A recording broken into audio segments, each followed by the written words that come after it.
Hi, everyone, and welcome to our podcast. I'm Emma. And I'm Mark. We're here to help you on your English learning journey. We always advise our listeners that 15 minutes of consistent daily practice can be enough, so we decided to develop a simple 15-minute study plan that anyone can fit into their day. This plan includes speaking, listening, and reading, making it perfect for those who want to practice them all at the same time.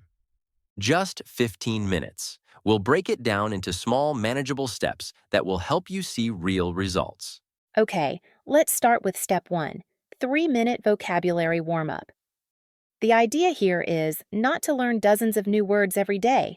Instead, focus on just a few words, maybe 4 or 5, and really learn them well. Exactly. Quality over quantity. There are a few ways to do this.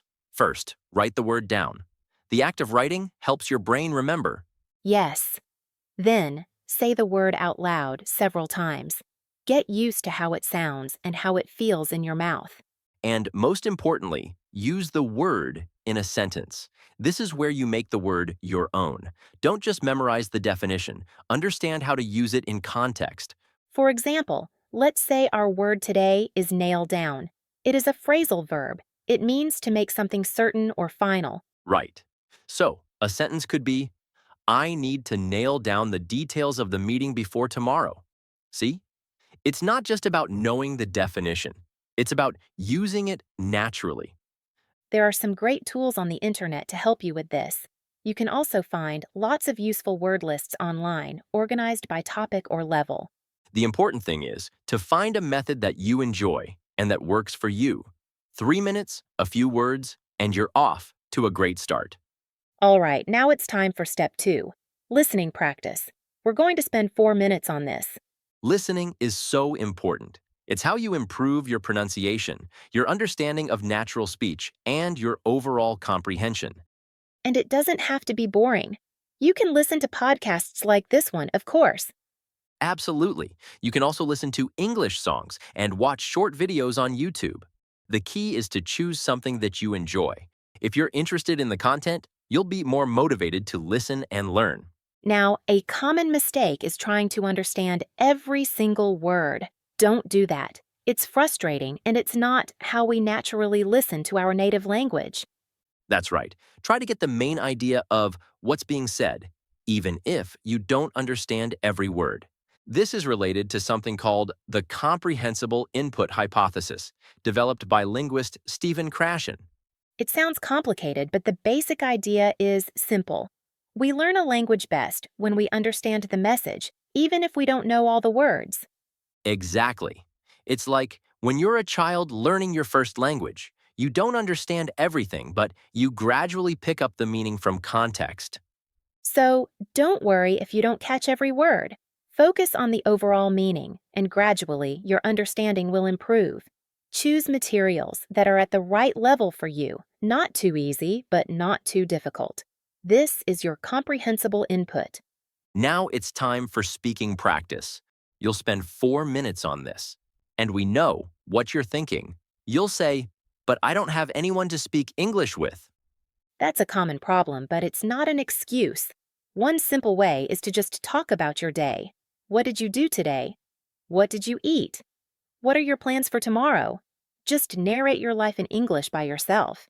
Another great technique is to ask yourself simple questions and answer them out loud. What's my favorite color? What did I do last weekend? What's the weather like today? It might feel silly at first, but it's incredibly effective. You're getting your mouth used to forming English words and sentences. Absolutely. And here's a tip that might surprise you. Record yourself speaking. Use your phone or your computer to record yourself answering questions or talking about a topic. Then, listen back to the recording. This is the most important part. You'll notice some mistakes that you might not have realized before. You might hear yourself making certain mistakes repeatedly, or you might notice that you're hesitating a lot in certain places. This is incredibly valuable feedback. It helps you identify your weaknesses and focus on improving them. Studies have shown that self-recording can significantly improve fluency and confidence in language learners. It's like having your own personal English tutor. You're becoming more aware of your own speech, and that awareness is the first step to improvement. Record yourself, listen back, and learn from it. We're moving quickly. Now it's time for step 4, reading practice. Just 2 minutes for this one. Even a short amount of reading can make a big difference. 2 minutes might not seem like much, but it's enough to expose you to new vocabulary and sentence structures and to reinforce what you've already learned. And again, choose something you enjoy. It could be a short story, a news article, a blog post, or even a few pages from a book you're reading. The key here is not to get bogged down in unfamiliar words. If you encounter a word you don't know, try to guess its meaning from the context. If you can't guess, don't stop and look it up immediately. Just keep reading. You can always go back and look it up later. The goal is to keep the flow going and enjoy the reading experience. And finally, step 5, reflection. This is a crucial step that many people skip, but it's essential for long-term learning. We'll spend 2 minutes on this. This is your time to review what you've learned during your 15-minute study session. Go back to the new words you learned and use them in new sentences. Think about the listening practice you did in step 2. What did you understand? What was challenging? And think about the reading you did in step 4. What new words or phrases did you encounter? This reflection process helps your brain consolidate what you've learned. It moves information from your short-term memory to your long-term memory. A great way to make learning stick is to make it personal. Connect what you're learning to your own life, your own experiences, and your own interests. For example, if you learned the word ambitious, think about your own ambitions. What are your goals? How can you use the word ambitious to describe yourself or your plans? This personal connection makes the learning more meaningful and memorable. So, there you have it. A simple 15-minute English study plan that anyone can fit into their day. So, we've covered vocabulary building, listening practice, speaking practice, reading practice, and reflection. The key is consistency. Even 15 minutes a day, every day, will make a huge difference over time. Don't get discouraged if you miss a day here or there. Just get back on track the next day. See you next time for another helpful episode. Take care and keep studying. Let's start our words today. The first word is crucial. Crucial. It means something is very important or necessary.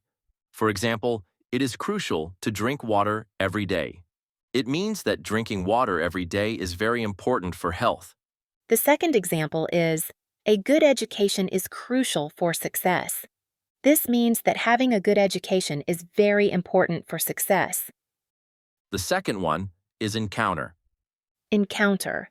It means to meet or experience something, often unexpectedly. For example, I encountered a lost dog on my way home.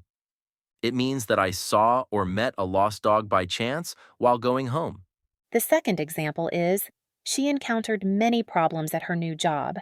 It means that she faced or experienced many difficulties at her new job. Now, be aware of. Be aware of. It means to know or understand something. For example, be aware of the wet floor. You might slip. It means that you should know the floor is wet and be careful not to fall. The second example is, she is aware of the rules at school. It means that she knows and understands the rules at school.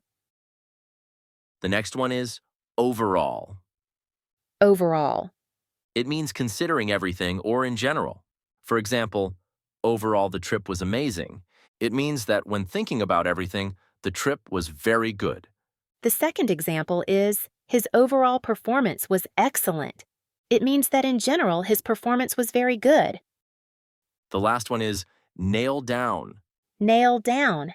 It means to make something certain or to understand something clearly. For example, we need to nail down the meeting time. It means that we need to decide and confirm the exact time of the meeting. The second example is, she finally nailed down the problem with her car. It means that she clearly found and understood the problem with her car.